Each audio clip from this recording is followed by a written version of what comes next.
کہ قبرستان کے اندر پاکستان میں لوگوں کے ساتھ جو ہے وہ ڈکیتی کی وارداتیں ہونا شروع ہوئے تو بخشوا کر جاؤ.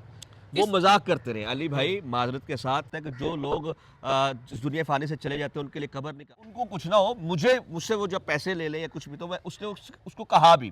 اچھا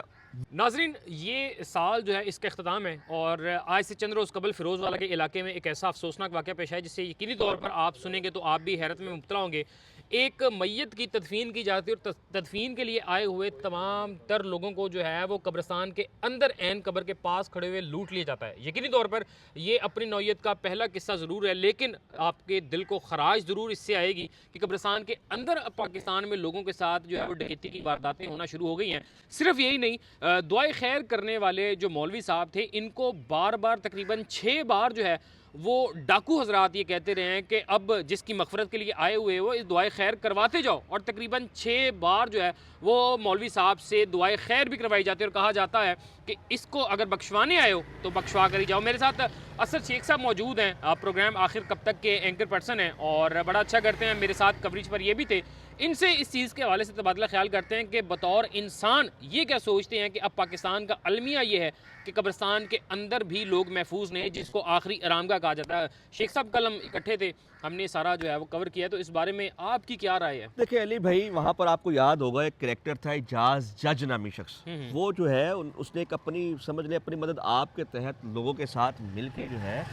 ایک ایسا گروپ بنایا بغیر نام کے, یعنی علاقے میں رہتا ہے اور وہ صرف یہ کام کرتا ہے کہ جو لوگ اس دنیا فانی سے چلے جاتے ہیں ان کے لیے قبر نکالنا اور پھر وہاں پر ان کا مکمل طور پر اس کی تدفین میں رہنا, یعنی پوری ان کی جو بھی ہے شروع سے لے کے اینڈ تک اس کے معاملات کو دیکھتا ہے اور بے لوس بغیر کسی رقم کے مطالبے کے, بغیر کسی ایک پیسے کے بھی. اب وہ لوگ بھی وہاں پر موجود تھے, وہ لڑکے, اور سب کے سب لٹ گئے. اعجاز کہہ رہا تھا کہ یار مجھے جب یہ میں نے دیکھا اپنی نظروں کے سامنے تو مجھے سب سے زیادہ تکلیف یہ ہو رہی تھی کہ یار جن لڑکوں کو میں نے بلایا ہوا ہے نا, تو مجھے تکلیف یہ کہ یار ان کو کچھ نہ ہو, مجھ سے وہ جب پیسے لے لے یا کچھ بھی تو میں اس نے اس کو کہا بھی. اچھا وہ لوگ ہمدردی کرنے کے ناطے وہاں پر موجود ہے. یہ ایک ہی جگہ پر دو طرح کے لوگ پائے گئے, ایک وہ لڑکا جج جو انسانیت کے ناطے کام کر رہا, اور دوسری جگہ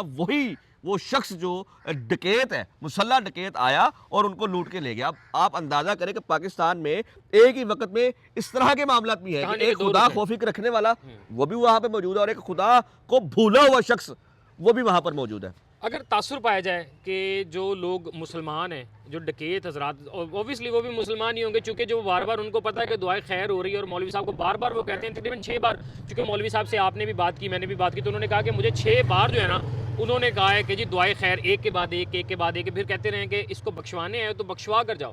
وہ مذاق کرتے رہے علی بھائی معذرت کے ساتھ, یہ جو انداز بیاں آپ بتا رہے ہیں نا یہ ایک ٹونٹ کرنے والا لفظ ہے. اوے آئے ہو تو بخشوا کے ہی جانا, اور ان کو لوٹ رہے ہیں. مطلب وہ اتنے دلیر ہیں اور ان کو یہ بھی پتا ہے کہ جب وہ کام کرنے آئے ان کو کوئی پیچھے سے پکڑنے والا بھی نہیں ہے, ان کے خلاف کارروائی بھی نہیں ہوگی. 1.5 گھنٹہ لگ گیا ان کو وہاں پہ کھڑے ہوئے. 35 لوگ ہیں, 35 لوگوں کو تسلی کے ساتھ چیک کیا, تسلی کے ساتھ ان کی چیزیں نکالی, موبائل, پیسہ سب,